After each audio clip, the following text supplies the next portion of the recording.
Today I'm going to talk about caring for your plants when they have whitefly. You can see there's some little whitefly carcasses there, but this guy doesn't have whitefly. He's been living with some plants that have. The ones that got, these were given to me. This is a zonal geranium, and this is a Martha Washington geranium. You can tell the difference because they have very different leaves. The zonals have these roundish leaves, and Martha Washingtons have the pointier leaves. And so even if they don't have blooms, you can tell. But the Martha Washingtons got hit so hard with whitefly, and that happens when you bring plants in the fall. Like these were outdoor plants in the summer that a woman had, and then she gave them away to me. And then I brought them in, and some pests end up coming in, and they don't have the natural predators indoors, and so they the insects go wild. So I'm going to talk about, like, for example, this guy, he came in, he was living in a different place. I had him at James's house, and he didn't have whitefly. You could see he does now. But, and we'll be dealing with that. That's an ongoing thing. There's some live ones there. And I'm going to treat it today. You can see it's starting to bloom, and my other one in there, it doesn't have whitefly or spider mite. This guy came in with spider mite in the fall, and then it went wild around January or something, and it lost all of its leaves. I had no leaves on this hibiscus, and I thought, well, I guess it's a goner. So since it had no leaves, I could be pretty harsh about my control with soap and water, that's all. And I sprayed the whole plant down, and boom, leaves came back. But unfortunately, while I was caring for this plant, getting rid of the spider mites, I brought in whitefly from these guys onto this guy. He was in a different room. I had the door shut, so they didn't get the geraniums didn't get the spider mites, but he did end up getting the whitefly.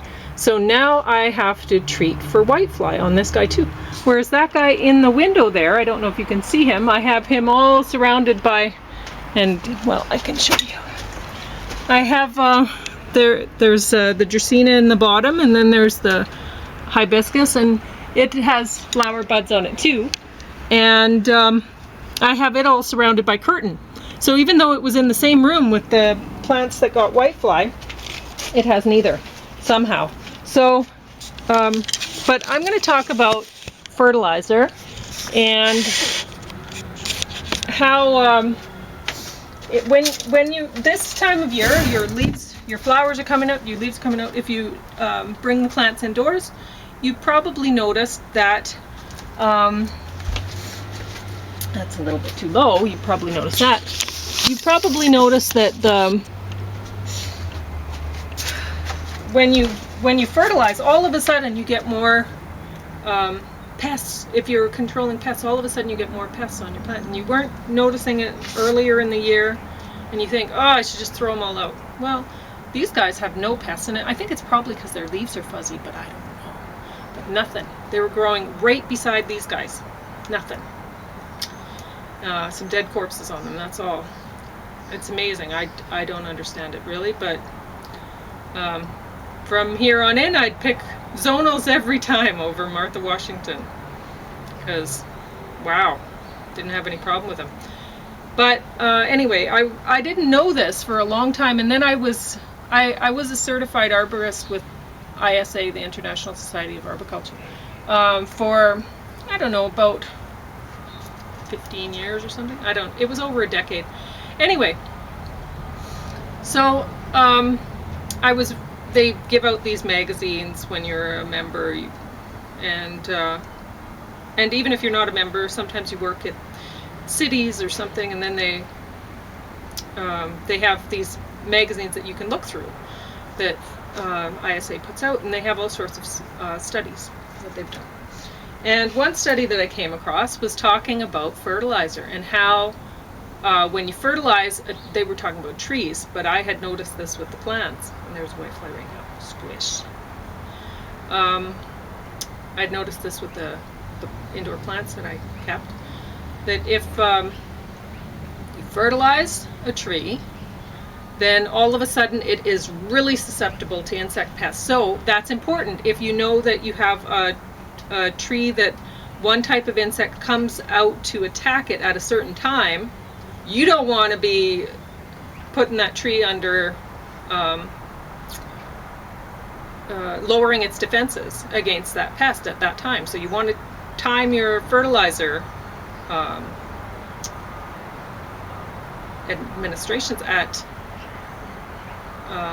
times when they're not going to be attacked by as many pests, so that they'll get through it.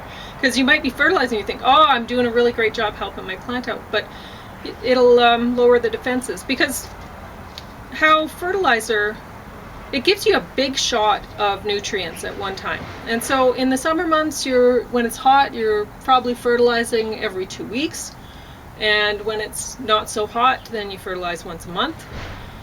And whereas naturally, plants are getting a low level of fertilizer, a low level of nutrients all the time. So they're not getting a big shot at once. They're getting from compost, the composting vegetation and stuff, they're getting a little small amount all the time.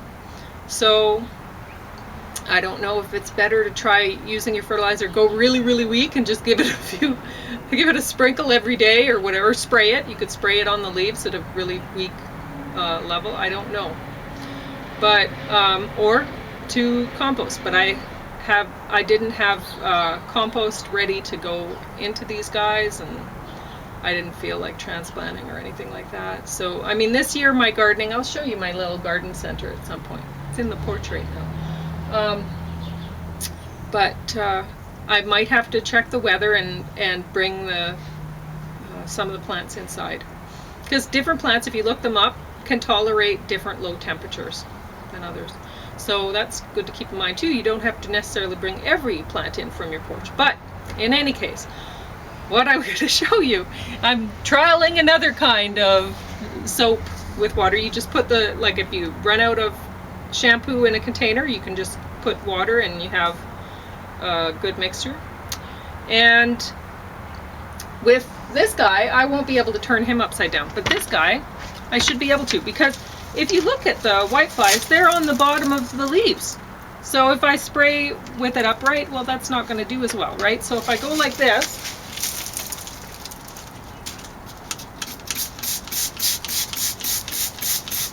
and you say, oh, why are you targeting that fern? It's a fake fern. It's not real. So I normally don't do this during the day. I normally do this at 4 in the morning when they're sleeping. But I'm showing you right now. I can't bring the camera out here at 4 in the morning and show you. So I'm just showing you it's pretty easy to turn them upside down. Give them a good spray. And then you know you've got the soap on the leaves. And just give them a few seconds to drip it off and then turn it back over again. And I don't have any soap in my pot. Because another thing that you have to worry about with soap, one thing is leaf burn. If you'll have to trial a bunch of different soaps. It used to be that sunlight soap, everyone went by that because it worked and it didn't burn your leaves. But then Sunlight changed their formula, and you can either buy safer soap, which that's expensive, or you can go through a bunch of trials of all the liquid soaps you have in your house to see which ones work. And I showed you a few, and I'll keep showing you more and telling you how it worked out. And if you break off some little bits at this time, you can put them right in the soil, because most people, what they do with their geraniums is they don't even bother trying to save the leaves. I don't know why. I've never understood it, because as you can see, this guy looks amazing. Why would I want to cut him down? But what a lot of people do is they overwinter their geraniums. They'll cut the new growth in the spring and they'll root that, because the geraniums, they root at that time. I don't. I have never done that, and I won't. I don't care to. The plants look great. They're sending out flower buds. They're very happy. And now that they're in my porch, that'll help them so that they won't get too cold overnight. And if it looks like it's getting too cold, well, just bring them inside again. I have this nice little cart. I can wheel things without breaking my back. And yeah, so if you're fertilizing and you have some pests, soap and water.